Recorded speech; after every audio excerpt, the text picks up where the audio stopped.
Welcome students. Today I'm going to start with lesson 11 Hydrosphere part 1. In today's video I will discuss the main sources of water on earth, the meaning of tides, the factors that cause tides, periodicity of tides and the types of tides. Let us understand what is meant by hydrosphere. Hydrosphere refers to the mantle of water occupying the greatest part of the Earth's surface. It includes the total body of water of the Earth, that is, oceans, rivers, lakes, underground and atmospheric water. The Earth appears blue when viewed from outer space. This is because approximately 71% of the Earth is covered in water. That is why the Earth is often called the watery planet. The main sources of water on the earth are: first we have ocean water. The oceans consist of 97% of the earth's water supply. As this water has a high salt content, it is unfit for human consumption.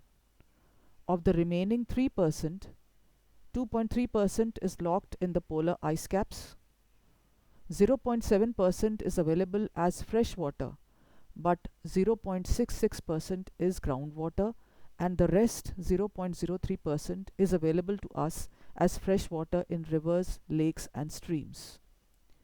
So the amount of usable water on earth is very limited. Then we have water on land.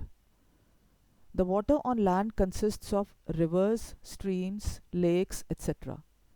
This water is the result of precipitation or seepage from underground, which forms streams and rivers flowing on land and finally joining the sea. Next we have underground water. It is also called groundwater. It is the water present beneath the earth's surface, in soil pore spaces and in the fractures of rock formations. Groundwater is recharged from the surface. Most groundwater comes from precipitation. Some part of the precipitation that lands on the ground surface infiltrates into the subsurface. It continues downward through the soil until it reaches rock material that is saturated with water and transmits water readily. It is called an aquifer.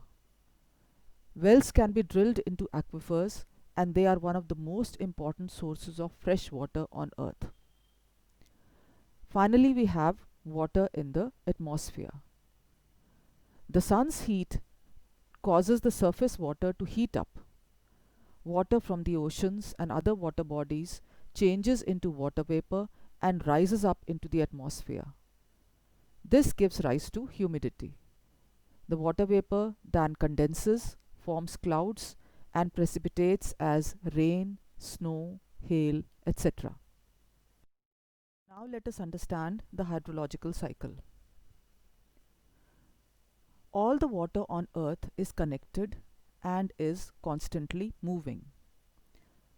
The circulation of water among atmosphere, lithosphere and hydrosphere is called hydrological cycle or water cycle. The main processes involved in the hydrological cycle are evaporation, transpiration, condensation, precipitation and runoff. Evaporation transfers water from the surface of the earth to the atmosphere. By evaporation, water in the liquid state is transferred to the gaseous or vapor state. Transpiration is the evaporation of water through minute pores or stomata in the leaves of plants.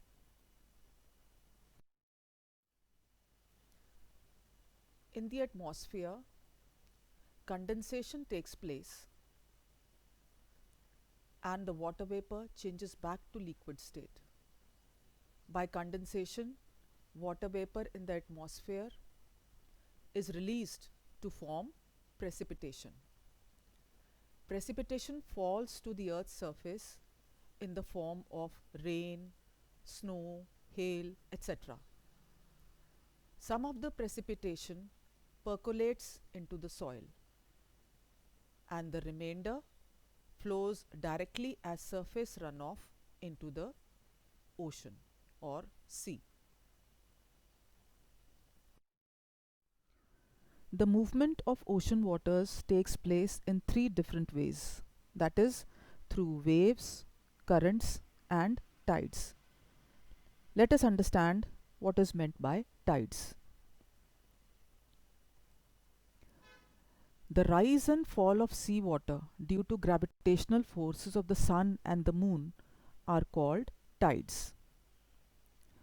The rise of the seawater and its movement towards the coast is called tide, and the resultant high water level is known as high tide water.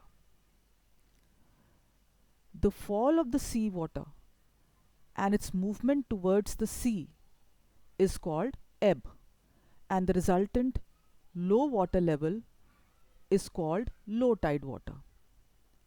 The difference between the high tide water and the low tide water is called tide range. Now let us understand why tides are caused. We know that each and every body in the universe exerts an attractive force on every other body. The earth exerts an attractive force on the moon and vice versa. The same is true for both the sun and the earth. It is this attractive force of the sun and the moon on the earth that causes tides. The sun, by virtue of its bigger size, as you can see in this diagram, should attract more, but due to its greater distance from the earth, it is unable to exert greater influence. The moon, on the other hand, though much smaller in size than the sun, is relatively close to the earth and is thus able to attract more than the sun. The earth rotates from west to east and revolves around the sun following an elliptical orbit. The moon also rotates from west to east and revolves around the earth along an elliptical orbit, so that the distance between the moon and the earth changes during different times every month. So you can see in this diagram, this is the moon's elliptical orbit around the earth. The point on the moon's orbit closest to earth, this point here. So the point on the moon's orbit closest to the earth is called perigee, and the point farthest away from the earth here is called the apogee. So when the moon is closest to the earth, it is at its perigee, and when it is furthest away from the earth, then it is at its apogee. The tides largely follow the apparent movement of the moon in the sky. The gravitational force of the moon will be maximum at the earth's surface facing the moon, as you can see in this diagram over here, while it will be minimum at the opposite side of the earth here. Two high tides are produced at one and the same time on the earth. One high tide occurs on the side of the earth facing the moon, and the other on the diametrically opposite side. This is due to the fact that two forces are acting simultaneously at every point on the earth. One is the gravitational force of the sun and the moon, and the other is the centrifugal force. These two forces act in the opposite directions, and they balance each other at the center of the earth. The gravitational force is much greater than the centrifugal force on the side of the earth facing the moon, as you can see over here. On the opposite side here, the centrifugal force is much greater than the gravitational force of the moon. The surface of the earth facing the moon experiences maximum gravitational force of the moon, while it will be minimum at the opposite side of the earth. So the water on the earth's surface facing the moon is attracted and pulled up. Here you can see the water has been pulled up, and thus a high tide occurs over here. High tide is also formed at the opposite side of the earth simultaneously. Here, as you can see, another high tide has been created because of the centrifugal force. Between the two high tides, there are two low tides, here and here. As the earth rotates on its axis, each point experiences two high tides and two low tides during a day. On an average, every place experiences tides twice a day. Since the earth completes one rotation on its axis in 24 hours, every place should experience tide after 12 hours. But this never happens, and the tides occur at a regular interval of 12 hours and 26 minutes. Suppose there is a high tide at a certain place at 9 am. The next high tide will be at 9:26 pm, and the next one at 9:52 am the next day. This is because the moon is revolving around the earth in the same direction as the earth does in the course of its rotation, that is, from west to east. Now let us take the example of an imaginary place X. Now this place X, suppose it has a high tide due to the moon in position A. So this is position A, and at this time this place X is having a high tide as it is in front of the moon. Place X, which is the tide center, will take 24 hours to complete one rotation and to reach its original position. But during this period, the moon has moved from its original position as it revolves around the earth, and its position is ahead of the tide center by that time. Now to reach just opposite the moon's new position, the earth has to travel up to position B to experience another high tide. So place X will need not 24 hours but 24 hours and 52 minutes to come under the moon again. By that time, there is another high tide at the opposite side of the referred tide center, and this happens after 12 hours and 26 minutes. Tides do not rise to the same height every day. The relative position of the moon and the sun with respect to the earth is responsible for the variation in the height of tides. Two important types of tides are given below.